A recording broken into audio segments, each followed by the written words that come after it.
Fl-aħħar 24 siegħa pajjiżna reġistra 1353 każ ġdid ta' COVID-19 fejn sfortunatament kellna rekord lokali ieħor.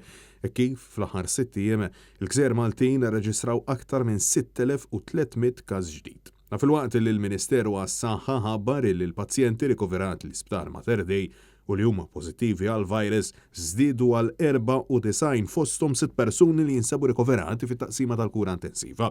Bejn l-erba' u l-ħamis ġew irreġistrati 172 bħala mfejqa fil-waqt li fortunatament ma ġiet irreġistrata ebda fatalità sabiex bekk il-vittmi tal-virus f'pajjiżna għadhom qed jammontaw għal 476.